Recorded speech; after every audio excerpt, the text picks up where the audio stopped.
Ó,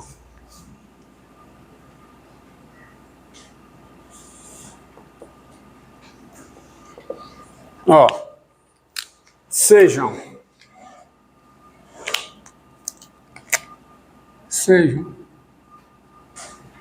A e B reais com A menor do que B, F uma função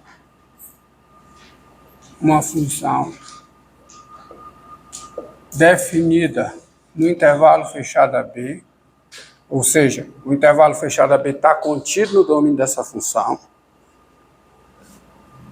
P igual a x0, x1, xn, uma partição de AB,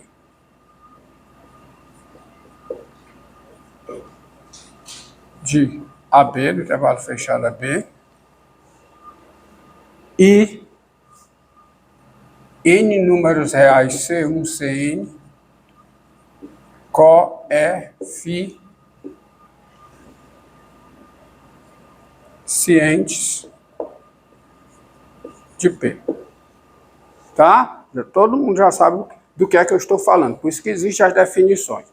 Não é mais ninguém perguntar o que é partição, que são coeficientes, muito menos o que é função, né?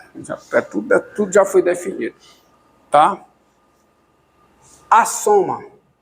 Seguinte, a seguinte soma. F de C1 delta x1 mais F de C2 delta x2 mais, até o último, F de Cn delta xn, né? Essa soma denotada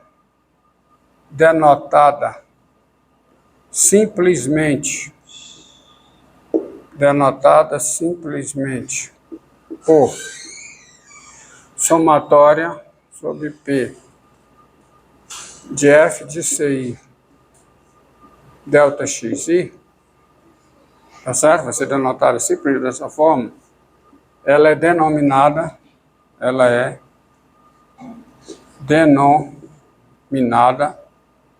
soma de rima da função f sobre o intervalo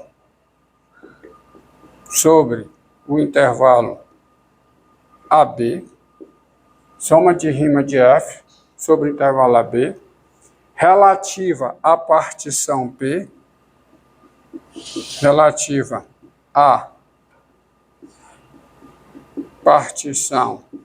P, com coeficientes C1, C2, Cn. Tudo isso porque para eu ter essa soma, primeiro eu tenho que ter um intervalo. E a função precisa estar definida nesse intervalo. Além disso, P precisa ser o quê? Uma partição do intervalo, com coeficientes C1, C2, Cn. Então, nessa soma envolve 4 entidades. Quais? O intervalo, uma função, uma partição desse intervalo e coeficientes dessa partição. Entendido? Por isso é que se chama, denominada soma de rima de F sobre o intervalo AB, relativa à partição P com coeficiente C1, C2, Cn. Eu só consigo montar essa soma depende de quê? Da função, fixado o intervalo, vamos fixar o intervalo. Fixado o intervalo, e a função, fixados o intervalo e a função, essa soma de rima depende de quê? Da partição e dos coeficientes dessa partição. Mudando os coeficientes, provavelmente eu mudo a soma de rima. Mudando a partição, aí é que provavelmente mesmo eu mudo a soma de rima. Agora vamos ver o significado dessa soma de rima, tá? E vocês vislumbrarão aonde eu quero chegar com isso aqui, tá? Então vamos lá. Vamos colocar a soma de rima numa situação bem específica, por não dizer especial. Ó.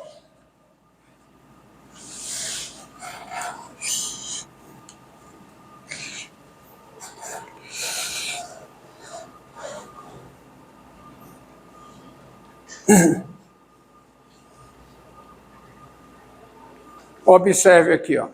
Olha a situação. Sejam AB reais com A menor do que B, tá? E F, uma função contínua.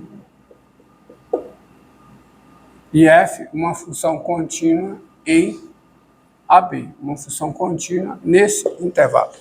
De verdade, basta que a restrição de F ao intervalo fechado seja uma função contínua, tá?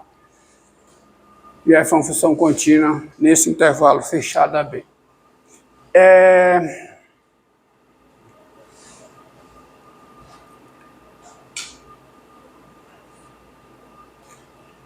E F, uma função contínua nesse intervalo fechado AB com f de x maior que ou igual a zero, qualquer que seja x no intervalo fechado AB. Então eu vou tirar esse conjuntivo aqui, vou botar uma vírgula, que o conjuntivo vem agora. E ômega contido em R2, a região, se está contido em R2, claro que é uma região plana, tá? Dada por ômega, por definição, o conjunto formado por cada par ordenado XY, tal que x está entre A e B, e o y está entre 0 e f de x. Tá? É o conjunto formado por cada par ordenado XY contido em R2, ômega é o conjunto formado por cada par ordenado XY em R2, tal que isso aqui acontece. Vou desenhar aqui, vou apagar tudo isso, e vou desenhar aqui um esboço da região ômega, nessa situação. Vou esboçar essa região ômega. Então, observe, ó. Tá aqui o intervalo fechado AB.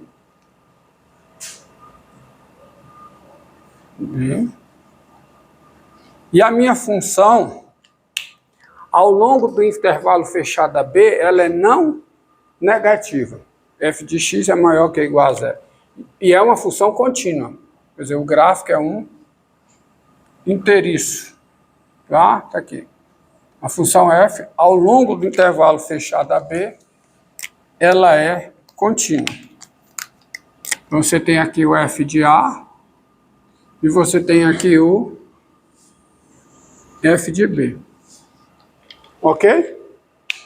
Então, quem é ômega? Ômega é o conjunto formado por cada par ordenado XY, tal que x está entre A e B, ou seja, o x está aqui entre A e B, e o y, né, ele não é negativo, ou seja, ele é maior que ou igual a zero, mas ele é menor que ou igual a f de x. Então, esse ponto ele pertencerá a ômega, se somente se esse comprimento y for menor que ou igual ao comprimento f de x. Então, quem é ômega? Ômega vai ter que ser essa região aqui, ó.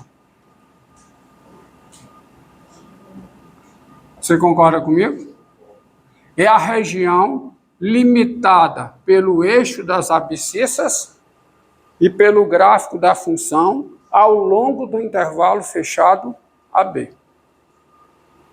Que pode ter o formato, o seu formato depende do formato do gráfico de F. Tá? E o gráfico de F pode ser qualquer coisa. Então, essa região ômica pode ter o formato mais genérico possível. Tá? Olha bem. Agora vamos introduzir aqui. Dados uma partição, dados, uma partição P igual a x0, x1, xn do intervalo fechado AB com coeficiente C1 com coeficientes C1, Cn, dá numa partição x0, x1, xn de AB com coeficientes Cn, seja para cada I, I de 1 até N, seja para cada I de A até N, o retângulo RI, vou chamar retângulo RI, com base no intervalo xi menos 1xi, com base nesse intervalo, e a altura F de CI. Aí eu vou desenhar aqui do lado. Vou desenhar aqui do lado. Está aqui a região ômega, mas eu vou fazer o desenho aqui do lado. Já está muito poluído ali. E eu vou fazer, eu vou desenhar esses retângulos, que são vários retângulos, tá? Esses retângulos. Está aqui o A, está aqui o B, e está aqui a minha função. F. Então você tem aqui o quê? F de A, F de B. Aí você tem a partição, ó. Você tem a partição aqui, o x1, pois o A é o x0. Aqui você tem, digamos, o x2, aqui o x3, aqui o x4, e suponha que o B é o x5, tá? Estou fazendo com n igual a 5. Essa partição, ela tem coeficientes do quê? C1, C2, C3, C4, C5. Para cada I de 1 até N, quem é o retângulo RI? É o retângulo cuja base é esse intervalo e cuja altura é F de CI. Então, quem é o retângulo R1? É o retângulo cuja altura é o quê?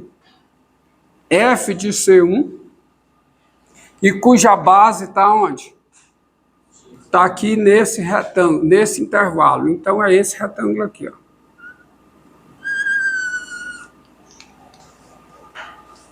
Esse é o retângulo R1. Quem é o retângulo R2? É o retângulo cuja base é o intervalo x1, x2 e cuja altura é quem?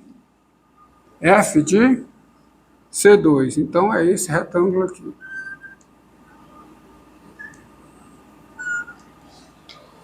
Esse é o retângulo R2. Quem é o retângulo R3? É o retângulo cuja base é x2, x3, é o intervalo x2, x3, e cuja altura é quanto? F de C3. Então, é esse retângulo aqui.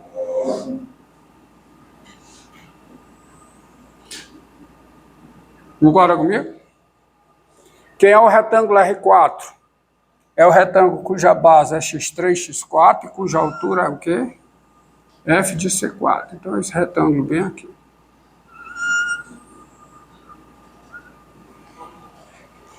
E quem é o retângulo R5? Por aqui. É o retângulo cuja altura é F de C5, aqui, e cuja base é o intervalo x4, x5. Então, o retângulo R5 é esse aqui. Ou seja, esse é o retângulo R1, esse é o retângulo R2, é o retângulo R3, esse é o retângulo R4, e esse é o retângulo R5.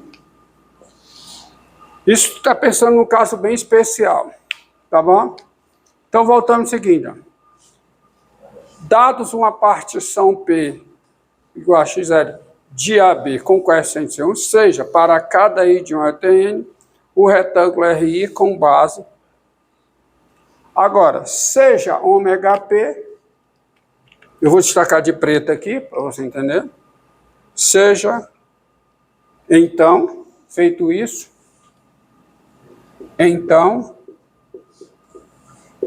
seja ômega P contido em R2, certo? Ômega P contido em R2. A região plana, seja ômega P contido em R2, não tem essa vírgula. A região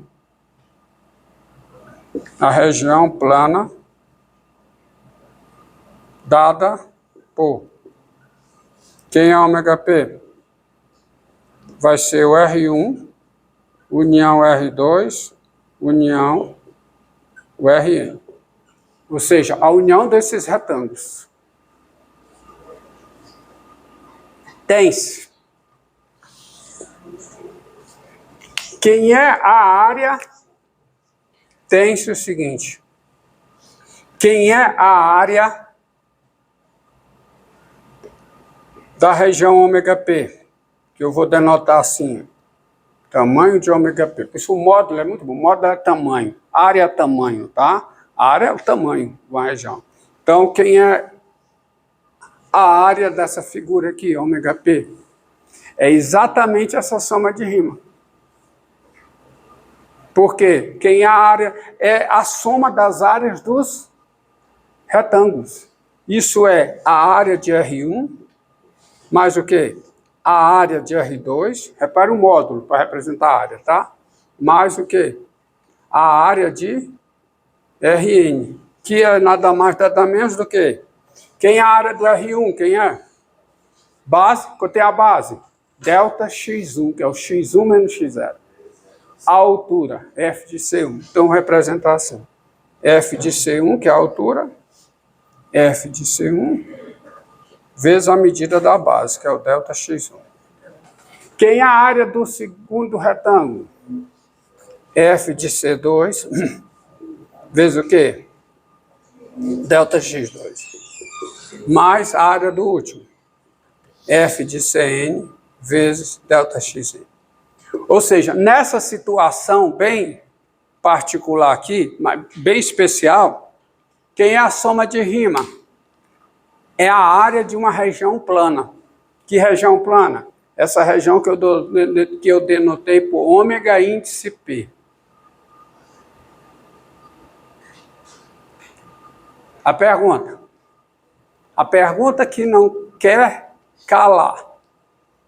Qual é a pergunta diante disso que eu fiz? Para facilitar a elaboração da pergunta,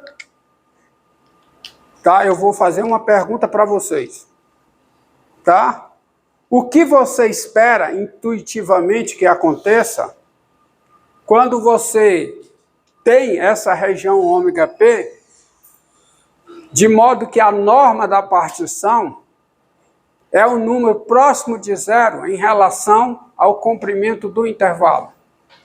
Porque se a norma de uma partição é um número próximo de zero, o que isso se a norma de uma partição, sendo um número próximo de zero, significa que a minha partição tem muitos subintervalos e todos eles com comprimento pequeno. Observe o seguinte, uma partição ter muitos subintervalos, tá certo?